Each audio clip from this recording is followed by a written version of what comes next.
Hello, everybody. Welcome to the Mansfield Buzz. We build the buzz about Mansfield business. We want to welcome Jordan, Michaela Jones, ND, Hurdyberg, your host, and we want to welcome everybody to the Mansfield Buzz. If you're happen to be on with us live right now on YouTube, here is our URL directly to the channel. Please make sure you hit that subscribe notification bell so that when we do this every Thursday, you subscribe and you get an alert to let you know to come join us and meet some of our great guests from the Mansfield Business District and the surrounding area. And so, Jordan, welcome back. Thank you.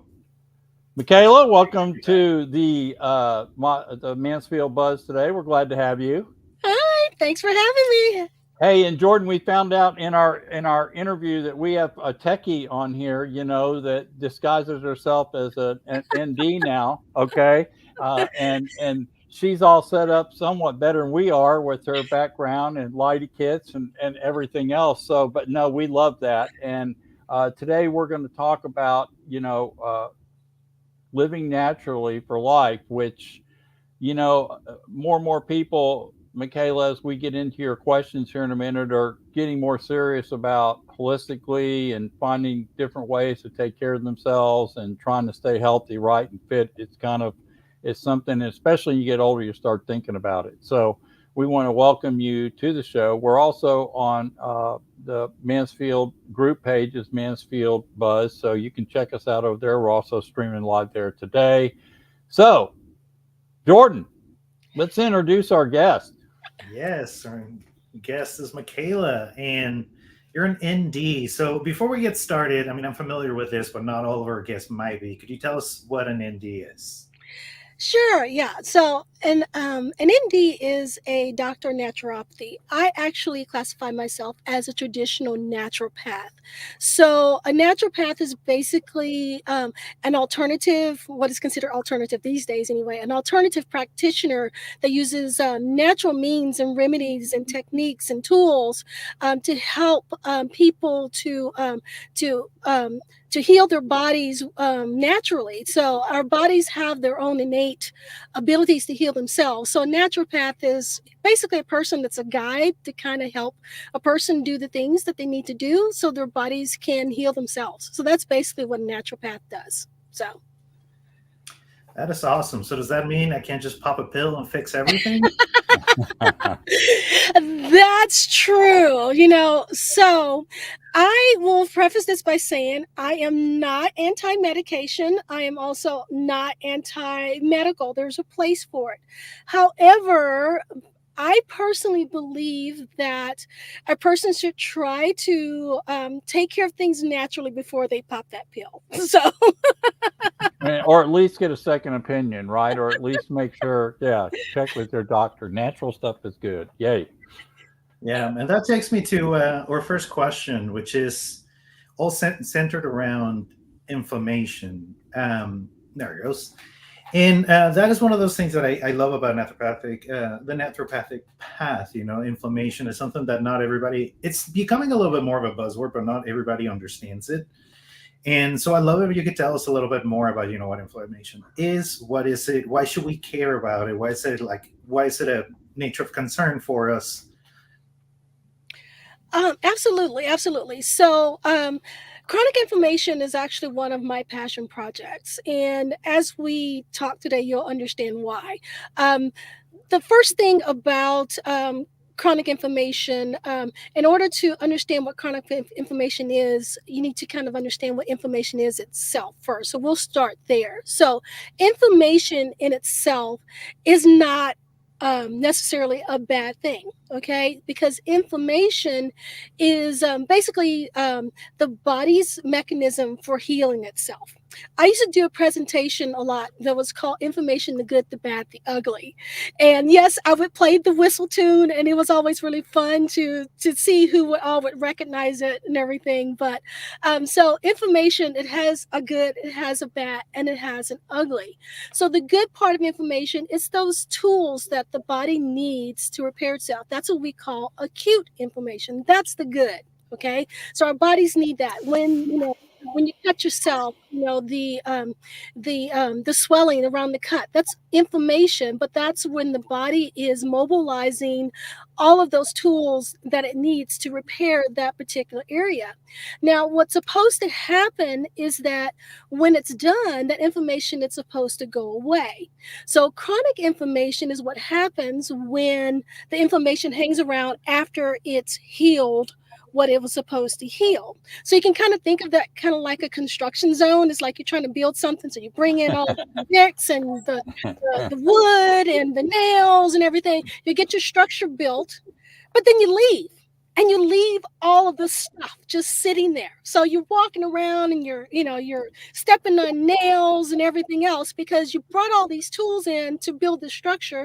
Now the structure's built, but you left everything there. So that's what the chronic inflammation is. It's the stuff that gets left behind that supposed to go away when it's done its job. Now, when chronic inflammation goes unchecked, though, it can lead to other diseases. Okay, so again, if you think about the construction zone, you're stepping on those nails. Okay, it's like, okay, so now you have tetanus and you need a tetanus shot because you stepped on a rusty nail that's got left behind. So things like that. So when it gets left behind, that's when it becomes chronic. Now, studies and research has shown that chronic inflammation is the underlying factor of almost all modern disease. And as Jordan was saying earlier, it's kind of a buzzword now, so people are starting to learn a little bit more about it. But they don't understand, though, that all those symptoms that you're feeling is a result of that chronic inflammation.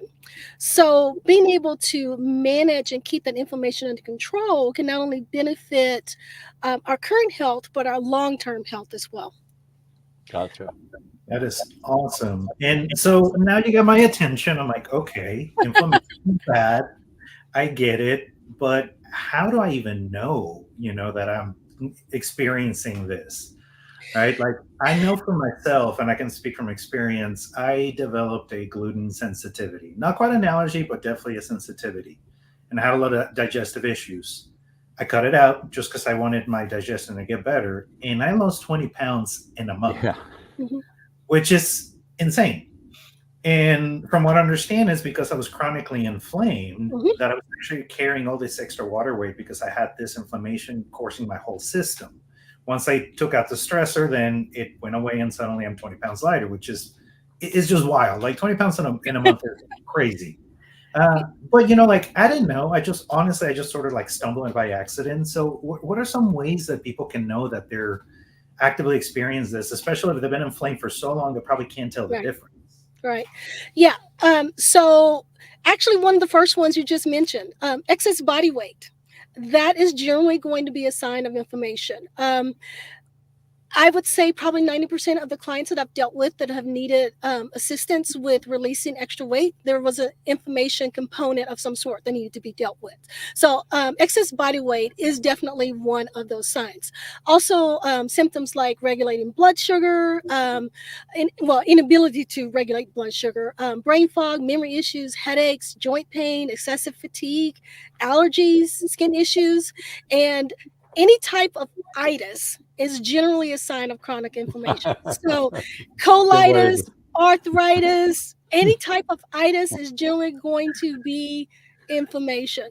Now, if somebody's really interested, I do have a quiz on my website that they can take that will help them to determine if chronic inflammation is an issue for them. And if they're interested in that, they can go to livingnaturallyforlife.com/quiz to get to that quiz. And it's literally an inflammation assessment quiz. It'll take you through a bunch of like symptoms and conditions that you just check, what you're experiencing. And then it will give you a quantitative number. And that number will give you, an idea of, where you stand in the scope of things and whether, chronic inflammation is an issue for you. So you can see like all of these common symptoms and conditions that are attributed to inflammation. There are actually a lot of them out there. A lot of people don't realize that. So, I suggest that if you're curious, go take it. It's free. So Hey, Michaela said anything with itis. Okay, that's a quote of the day right there. Yeah, So yeah. I often talk about the itises, as I call it. it's a Um, family. yeah, and ironically, because of the way that I work and being a naturopath, and I look at body, mind, and spirit, including emotions and things like that. Um, Itis is inflammation, but where the itis is located generally is a clue to what you're dealing with on the emotional side of things too. So, which Right. we'll talk about later. That is awesome. So, as I'm understanding this with inflammation, then this is mostly a something an external factor that is starting to affect us internally. Yes and no. Okay, so it's kind of a two-way street. Okay, so the internal inflammation does start to affect you physically, but sometimes something that's happened physically will cause the inflammation. So they kind of go like this. Okay, no, that makes sense. And then, so one of the things I want to ask you about, because I do, it's kind of a leading question, but I do know diet has a lot to do with it.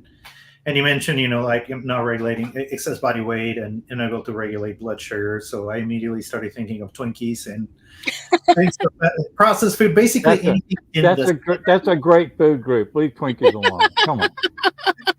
that and all the food that you can find in And the moon pies. Come grocery on, man. Kidding. Okay, you know what? Life is about balance though. So Thank I you. will say Thank you. that. However, if you're dealing with chronic issues, you probably need to leave the moon pies alone for a little Yeah, bit. probably so. I'm just If kidding. you were healthy, you could have the moon pie on occasion and let your body have a little treat. Okay. I'm all about balance, but Yeah, I hear you. sometimes you have to make, some sacrifices, to make the changes you need at first. So Sure. Sure. So one why we're on this thing on diet, one of the questions I have is I have heard and I eat very little anymore. I used to be a bread eater, and I literally have just about cut it out because I have heard that wheat is a a, a, a balance again, not a whole lot, but is a inflammatory. Is that true? for many people, wheat is And then, an okay, it, yeah, because all right, so and this is where we're gonna kind of get deep into things. So wheat itself is not grown the way that it used to be, and right, so for many people the current way that wheat is grown, it does cause an inflammatory response. Okay, but the diet itself can either help or hinder when you're dealing with chronic inflammation. Okay, so some commonly suggested foods to avoid um, with that is like sugar and simple carbs. So wheat will actually go into the simple carbs. right, Beyond the fact that lots of times wheat, the way that it's grown and processed, can affect somebody's gut health, which is a whole other subject, which people that suffer from celiac and things like that, that can affect them in a different level. But sugar, simple carbs, fried food, and processed foods are some of the common ones that yeah, you really should avoid if you're dealing with chronic inflammation. Now, some foods that you should include that would be beneficial would be stuff like plant-based foods. Fish is very healthy, particularly oily fishes. Whole grains, which it's going to be stuff like quinoa, you know right. like that. Gotcha. Heart healthy fats, and of course anti-inflammatory spices. I love my spices. Okay. All right. anti-inflammatory And spices. I and like that. name can you name one? Can you name some in can you name some of those spices? My favorite anti-inflammatory spice is turmeric. I love Okay, perfect. turmeric. And that to me is also good for pain.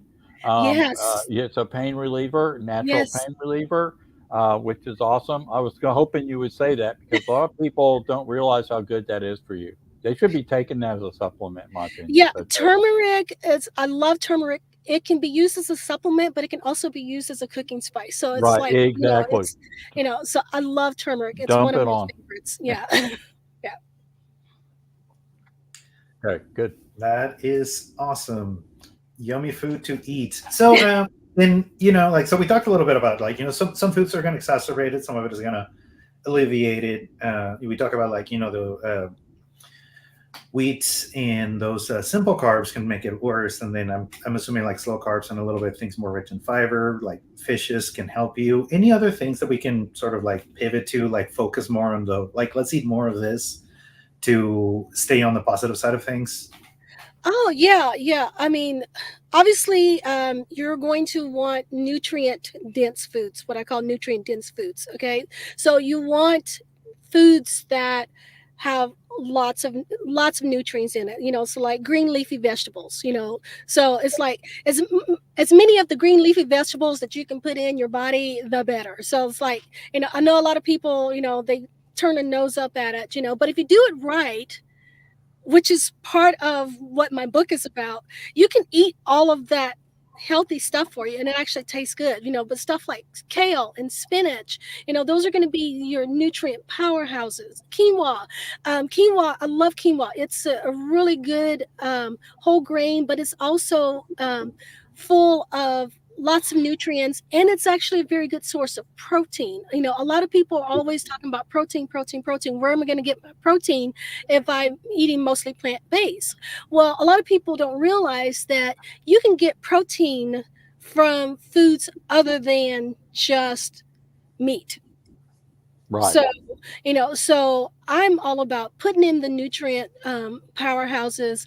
And, I do have like a food checklist that is available free. So if somebody went and they did like the quiz, if you put your email address in on the quiz, it'll actually automatically send you like a food list, that has like a bunch of really good foods and stuff that you can add to your diet, that could help benefit you in reducing the inflammation. So, yeah, but sticking, with, like I said, plant-based foods, fish, oily fish, particularly like salmon, mackerel, those kinds of things, whole grains, heart healthy fats, avocado oil, avocados, that kind of thing. And again, the anti-inflammatory spices, I cannot stress that enough. When you're dealing with inflammation, spice is your friend. Yeah. I've also heard over the years that the people that go to grocery stores that seem to be the healthiest ones are the ones that stay outside the aisles. That's Yes, the old into the real organics, the real whole foods, the dark greens. Um, I was often told the darker the greens, the better they are for you. Right, the brighter yes, the color orange, the brighter the color green. yes. These things, and so I also realized, just as a personal comment here, being I'm turning 70 in October, and one of the things that I've been telling people for years, and disease free, right, as far right now this year, effective today, but lots of supplementation that's plant based, right, like a Mhm. shake that's not meat based, but is shake that's protein based on plant, Juice Plus, things that are really high end, uh, that when they get into your body, if I eat an apple, tell me I'm wrong. Okay, the body knows what to do with an apple, Mhm. right? If I take an Yeah, isolated supplement that maybe it doesn't know what to do with it, right? But if I take it in something that it says this goes here, I know what to do with this, keep right. shoving it down your throat, right? Yes. So that's just my analogy of it. But at 70, I've realized that I have to take extra steps beyond not only the good diet, but to keep supplementation up because of stress, because of outside things you Right. go through kind of deplete the body. So just thought Right. I'd throw that in for those folks turning 70 out there. There is hope. Okay. There's a lot of hope. And maybe you can expand actually a little bit more in that, because you're very knowledgeable on this topic. So like, what kind of nutrients or supplements would be beneficial for combating chronic inflammation? I know we talked Okay. about turmeric, so we got that one down. Yeah. So again, like turmeric, I can't stress that one enough. I love turmeric. It's one of the best anti-inflammatory spices and supplements out there. Also ginger. I love ginger. Ginger's great. If you have stomach issues, ginger's also really good for the stomach. It helps, soothe the stomach. Both of those in particular have, really good anti-inflammatory properties. As a matter of fact, in my book that, we'll probably talk about at some point, I do have a recipe in there for what I call yellow salt, which is like heavy in turmeric. And I love it because I use that on everything. It's like you can just sprinkle it on and you can just like get turmeric on everything. But That's brilliant. but also garlic. Garlic is really good too. I cook with tons of garlic. So, fortunately my husband loves garlic too, so I don't have to worry about, not being able to kiss him after eating so much garlic. But, so I personally don't care for excess supplementation without knowing that you actually need it. Because one of the things is that because I take a whole body approach and I look at the full body, many times when you take supplements and they're isolated, they're not paired with the other nutrients that are needed for you to assimilate those particular Yes. nutrients. And that's why whole foods are really good, because when they're whole, they have all of the components it needs for you to utilize and digest it. But when you take out pieces of it and you make it into isolated, nutrients or supplements, your body can't always deal with that. And then what happens in the long run is if you keep doing that, your body's trying to figure out what to do with it. And it actually becomes toxic and it becomes something that your body needs to get rid of in some kind of way. And eventually that could potentially cause liver issues as well, because our liver is going to metabolize anything that we intake. That's the reason why you see a lot of the fine print on medications about how it could potentially affect the liver, because the liver is going to metabolize everything. And so if you're taking all these nutrients, even if they're a good source of nutrients, if your body can't use it, it becomes something that the body has to detoxify from. So I tend to I tend to tell people to try to get as much of their nutrients from whole foods, from their food sources, Yep. not from a bottle. I know And we sometimes you can help that, but try to get as much of it from your actual food. and I totally agree with that because absorption becomes a problem later in life. You know what I'm saying? As far as the and not to get too picky, but when you're not getting things in your body, your urine gets bright yellow. It gets passed through the system. So there's ways to see if things aren't staying in your system, correct? So yeah, Yes. so I like it. Whole food. Eat that cauliflower. Eat those greens. Eat those carrots. Eat those sweet potatoes. Exactly, exactly. The closer to nature they are, the better off they are for you. I So now love it. let's jump into some key principles, and Ah, you teased a little you bit have a about it. book. She So, has a book. She needs to hold her book up. yes, you have an You have a anti-inflammatory. book. Yeah, here it is right there. Uh, And can they find that on your website? They Is that can, they can, they let can find it on my website, livingnaturallyforlife.com. You can got go it. to livingnaturallyforlife.com/my favorite book.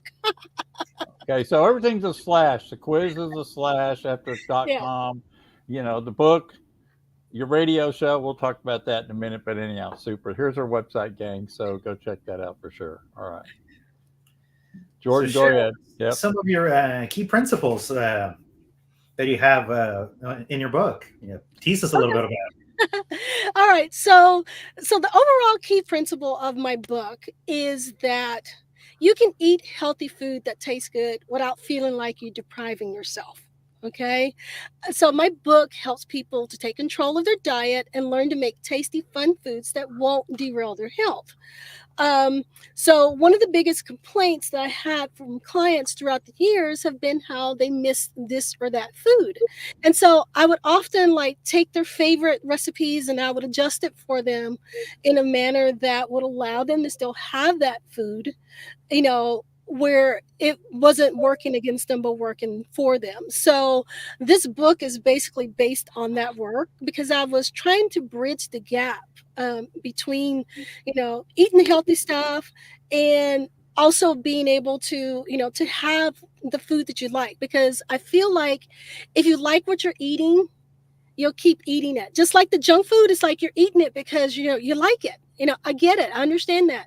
But I'm trying to help people change that where they're also liking the healthy stuff. And sometimes in the beginning, even though it's good for you and you should be eating it, it can be hard. So Yeah. this was a way to do that, and this is actually based on the same principle as my previous books, because way back when, many people in Mansfield may know me as the allergy-free lady because I used to work with people with food allergies. And so way back when, I had also written a book that was like all the recipes were free of the top 8 food allergens. So this kind of goes along that same You're fine. Don't worry about it. Keep so this going. this kind of goes along that same principle of taking those things and you know taking the healthy stuff and making it taste good so you'll stick to it. So yeah, and not feel deprived. And we can buy that book right from the website, right? So Yes, because I'm going yes. to go get it today myself. That's cool. Okay, That's first awesome. a book buyer right here. I love this stuff.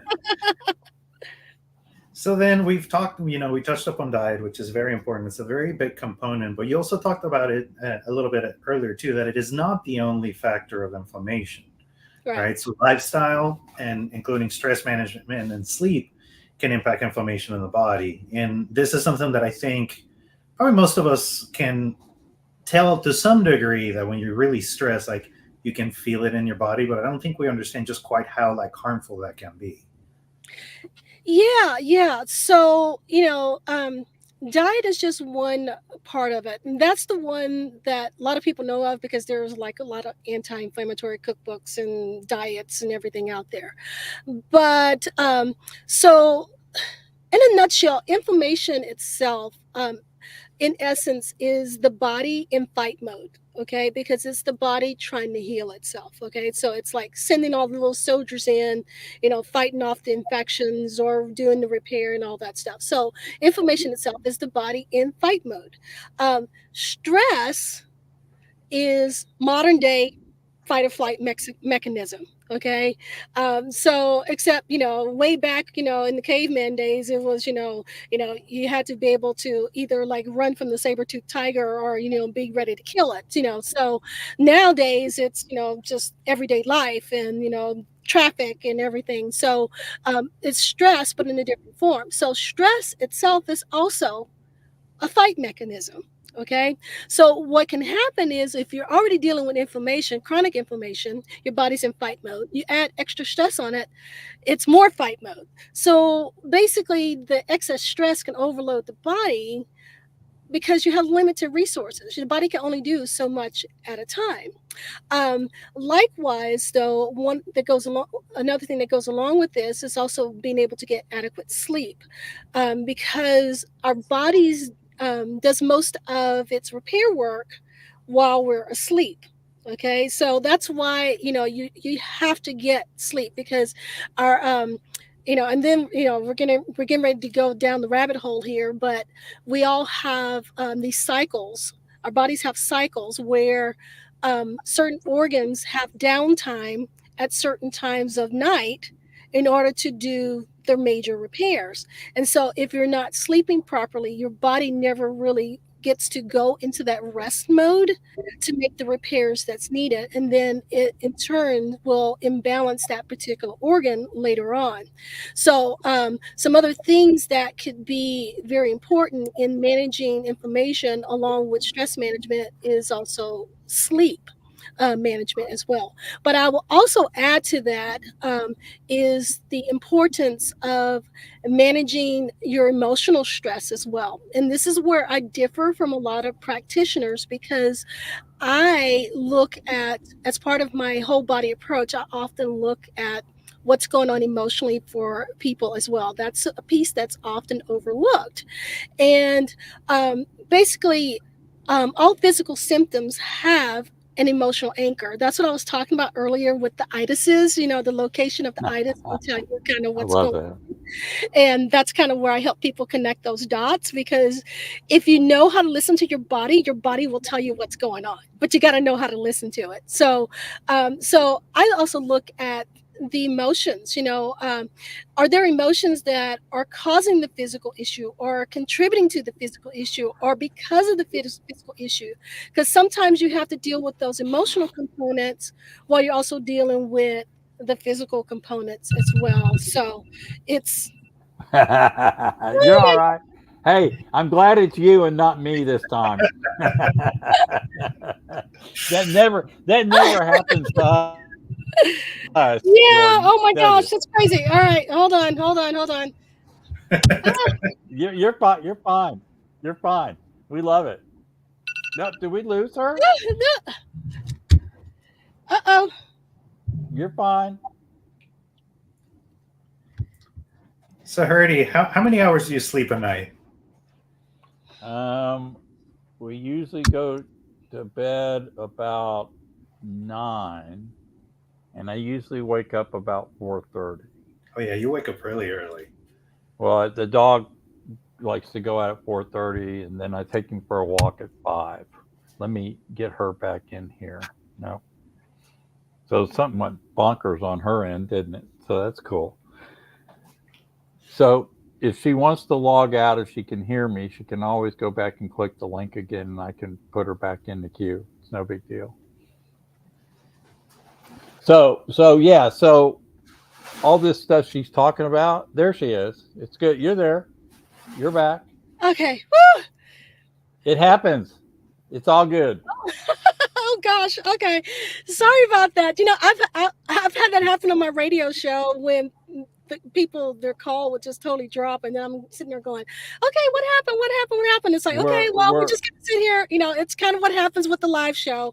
I thought I had accounted for all contingencies, but apparently I did not. we are live, and we're no different from any broadcast channel. We're no different from anybody else that has these issues. We're streaming. It happens, so don't worry about it. It's all good. Good. Besides, Jordan asked me how many hours I sleep at night, and I generally tell him I go to bed at 9:30, and I get up about 4:30 in the morning. Okay, take the dog out. So that's 7 hours. So we were talking about sleep before she went bonkers on her end, so it's all good. So go back. If hopefully we'll catch you back up with that thought, the importance of sleep, right? Critical. Yes. Sleep is very, very critical. Like I mentioned, it's when our bodies do most of the repair that is needed in order to keep functioning. When I'm dealing with clients, one of the first things that I ask them is what their sleep is like. Do they have problems going to sleep? Once they go to sleep, do they stay asleep? If they don't stay asleep, if they wake up in the middle of the night, are you waking up at the same time every night? Those are often clues on what's going on with the body, particularly if you're waking up at the same time every night, because Sure. that time that you're waking up usually corresponds to a specific organ or system in the body, and so that will tell me where the body needs support or where there may be something that's going awry that we need to deal with. And what would you say is a good amount for sleep? I've heard anywhere from 6 hours to 9 hours. Like, where does that fall? Everyone is different. Just like is like, well, how much water do you need? It's like everybody's different, so their needs are going to differ. Generally speaking, I would say between 7 and 9 hours. Some people need more, some people need less. Teenagers in particular need a lot. So all of you parents out there that have teenagers, if your teenagers are slow to get up in the morning, give them a little grace, because they actually need a lot more, and their cycles are actually going to be a little different than ours. So they're not going to get started till a little later in the morning. So Gotcha. yeah. Perfect. Well, that's really helpful to know. And everybody's different. So I'm going to tell my wife I need 12 So hours. And it's because I'm different. so Jordan, there's an excuse to sleep in more now. Exactly. I'm a taller guy. Kids, just stay in bed, man. Get your rest. It's okay. Yeah, I would say shoot for at least 7 if you can. Okay, good.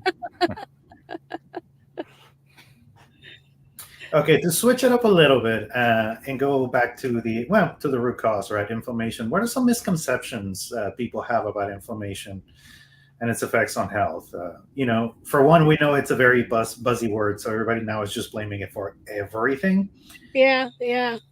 All right. Yeah. So I'm glad you asked this question because this one's a very interesting for me. So one of the most common misconceptions about inflammation is that people think that ongoing inflammation is normal.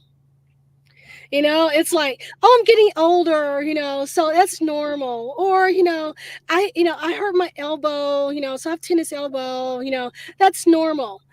Ongoing inflammation is not normal. Okay. Inflammation, when it's needed to repair the body, is normal, Good.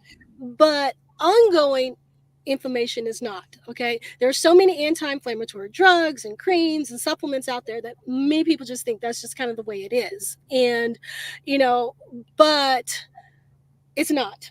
Okay. The second misconception, though, is that it's actually pretty easy to deal with inflammation. Well, once you know about it and once you know what to do.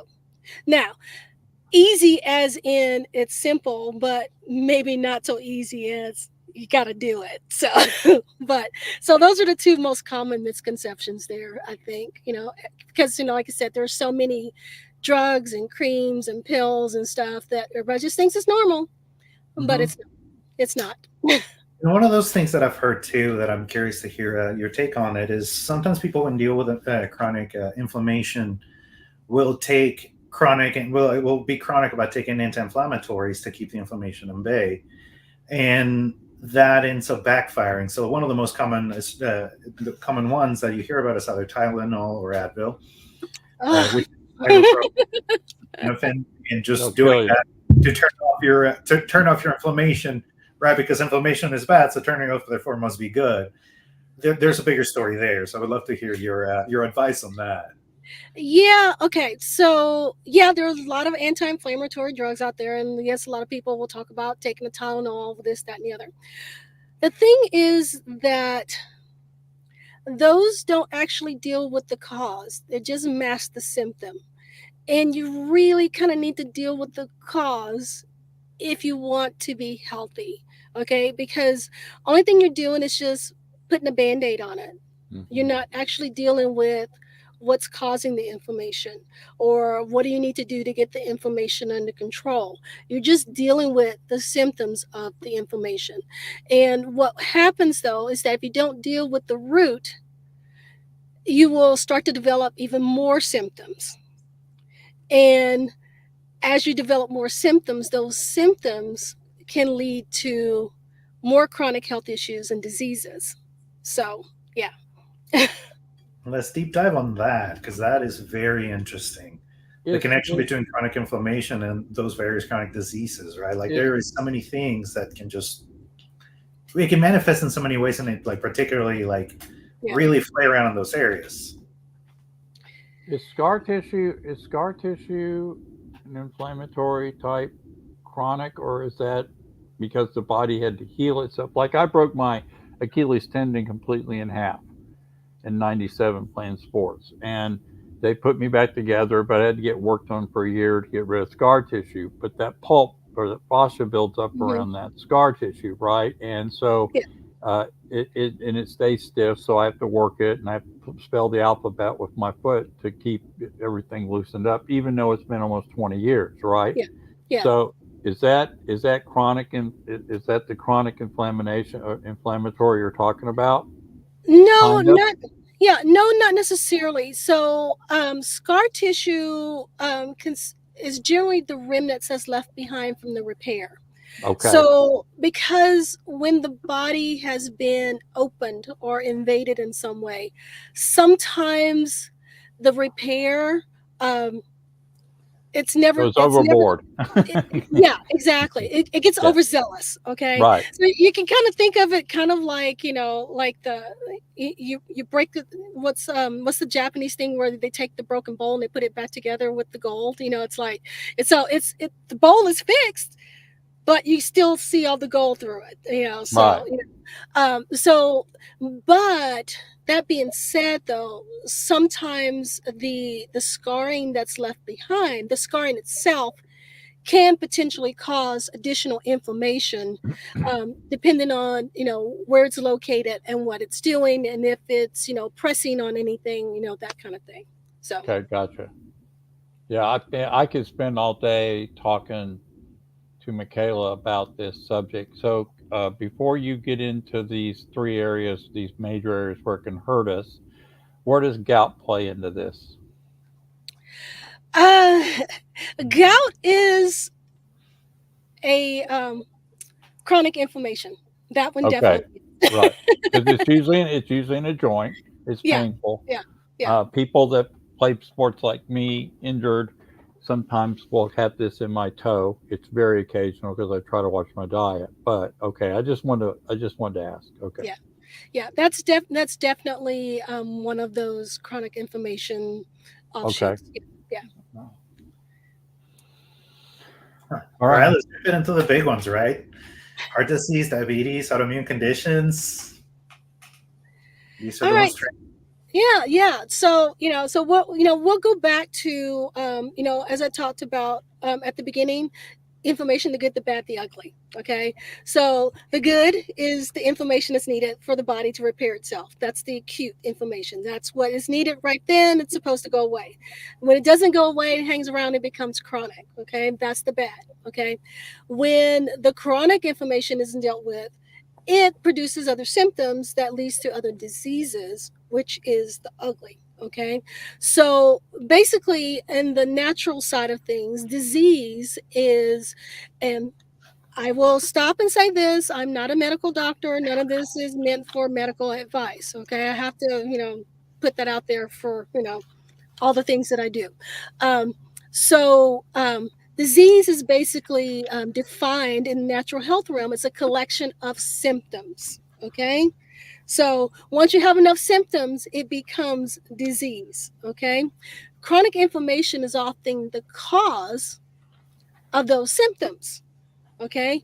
And if you don't deal with it, you'll keep getting more symptoms and they'll keep popping up because your body's trying to talk to you to tell you to do something, and it just keeps, it's kind of like, first it's going to tap and you don't listen, then it knocks and don't listen, and then finally it might just break the door down. Okay, so your body will keep producing symptoms to get your attention.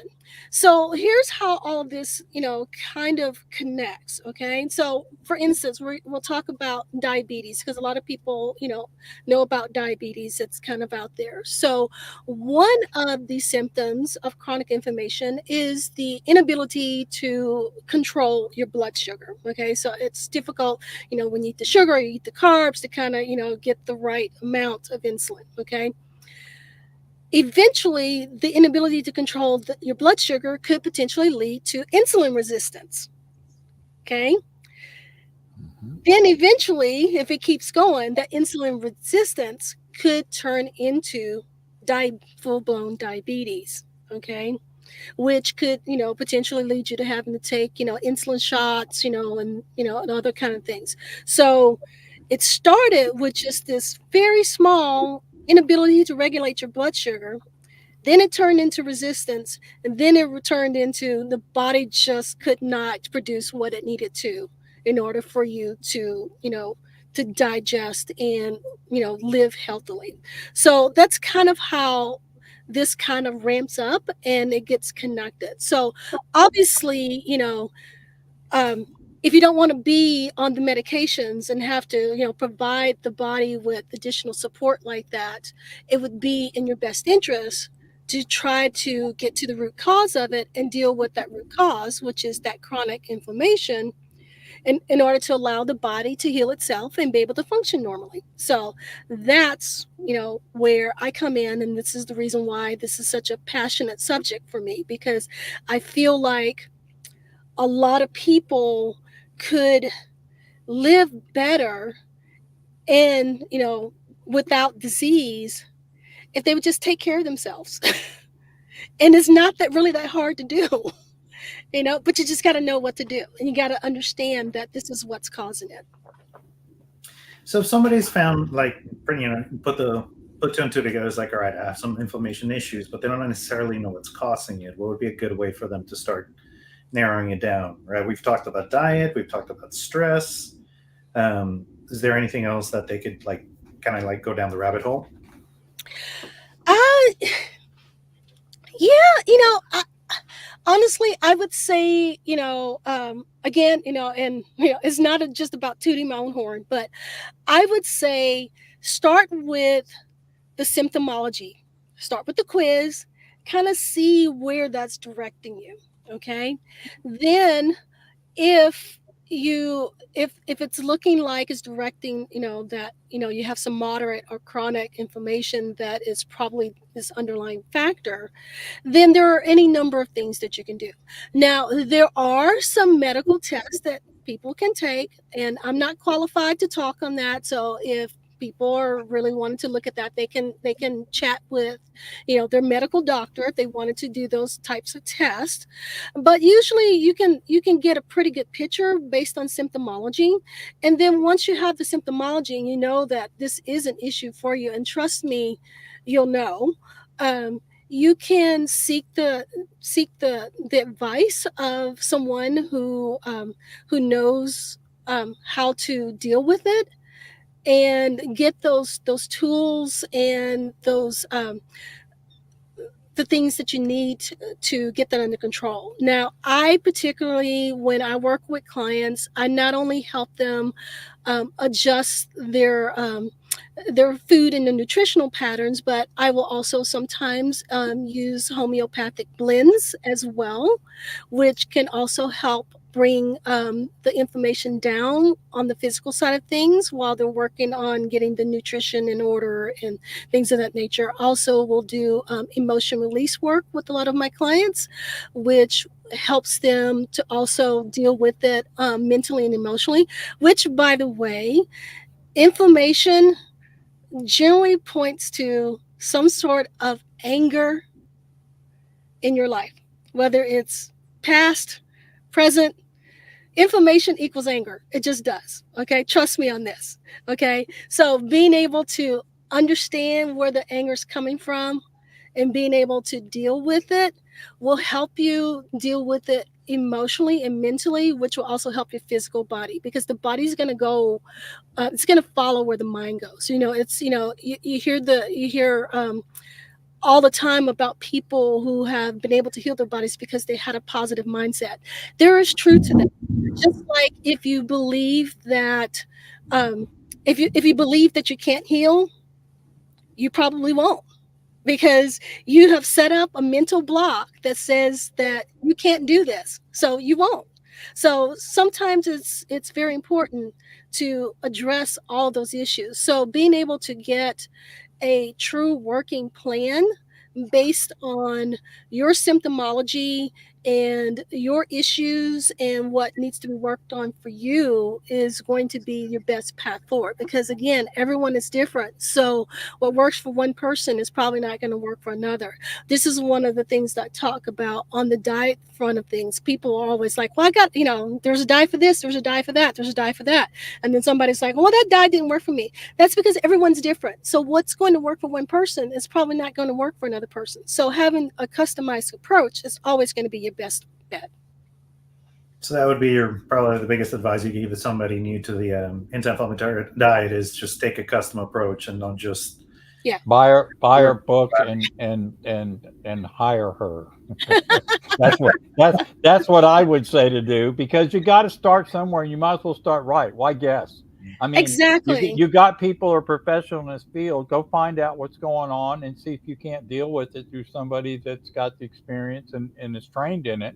And that's why we do this Mansfield Buzz for this exact reason, so that people can go, oh, that's good information to know. I need to check out her book, or I need to go to her website and visit with her and get her into my life. Because I'm telling you, this chronic inflammatory stuff is a big deal. Doctors are prescribing medications for inflammatories all day, and what people don't realize is she said she made a key point about 4 questions ago. The liver metastasizes everything.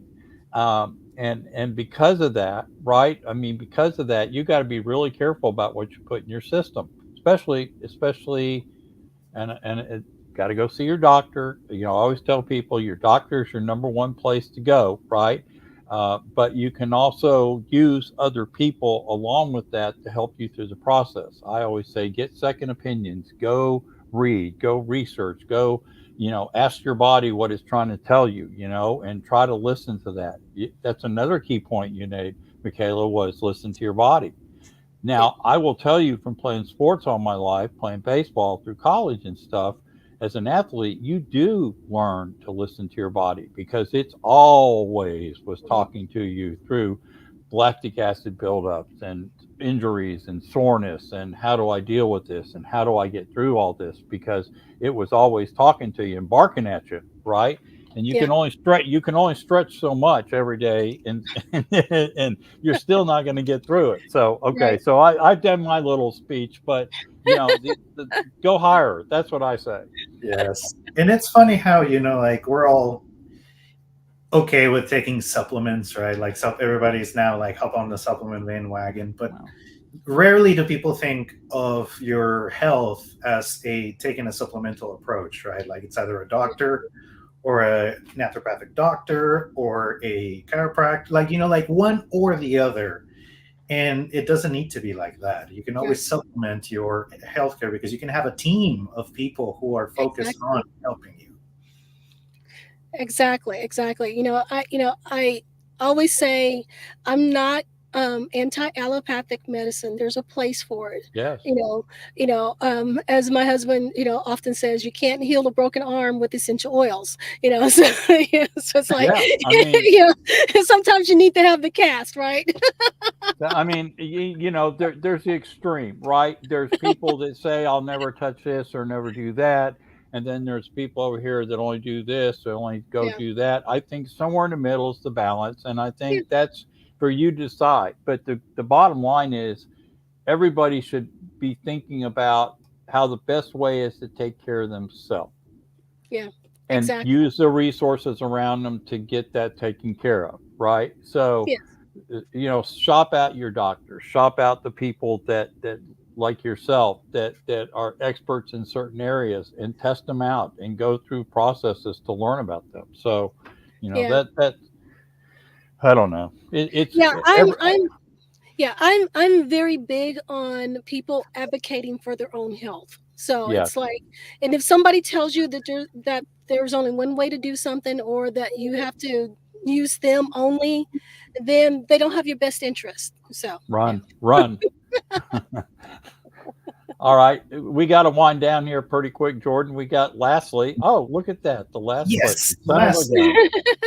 so the people that have I'm been kidding. listening to us so far, and if you're watching it live or watching the recording and you get to this point, like what is something, a tip that you can leave them, a practical advice for them from your cookbook and from all the knowledge that you have that they can use to start addressing and reducing their inflammation to improve their lives? Okay, yeah. So the first thing I would say is keep it simple. Keep it simple and spice it up. Okay, eat the whole foods as close to nature as possible. Try to avoid the processed stuff. Address the underlying cause rather than covering the symptom. So things along those nature. So some practical tips though. Like particularly with my book, and where this all ties into is that diet is a huge part of controlling inflammation. So find the anti-inflammatory foods that you like and try them in new and exciting ways. I think a lot of people get bored or they don't like it, or they think it tastes bland because it's like nobody likes kale, but it's like, but if you do it the right way, kale is actually very tasty. So, find ways to, inspire yourself, to be able to take care of your body and take care of you. Just today, I heard something that said self sabotage is self care turned inward, or something like that. So basically, we want to take care of ourselves, but we sabotage ourselves when we're not doing what we're supposed to do. So, um, it's it's very important for us to find ways to help ourselves be inspired on what life would look like if we didn't have the health issues. I always tell people to think about that. What ifs? What if you didn't have the symptoms? What would your life look like? Okay. On the food side of things, remember that food not only feeds the body, it feeds the soul. And you should be able to eat healthy and be healthy while enjoying what you eat and enjoying your life. And when you enjoy what you're doing and you're enjoying taking care of yourself, you'll keep doing it. And then as you nourish your body well, your health will get better and you will benefit from it, in the long run. So those are going to be my tips. I know that was kind of a long-winded response, but I'm very passionate about this. So, what can I You say? know, Well, and we want to encourage everybody. We put it up for to go look at her website, Living Naturally for Life. Go to do her quiz, then get the book, hire her, get her involved in this if this is something you're going through, or just are curious about how to maintain yourself properly. You can never start too young or too late, as I always say. And we want to thank you for being on the Mansfield Buzz, Michaela Jones, ND. Okay. And Jordan, thanks for being such a great host today and asking all the questions. That was good, and we appreciate having you on. Well, thank you for having me. I'm so happy I had the opportunity to be here today. Good. And guys and ladies, every Thursday from 2 to 3, we're on live on the Mansfield Buzz. Next week, we already have it booked. So we ask people to come back and join us on YouTube.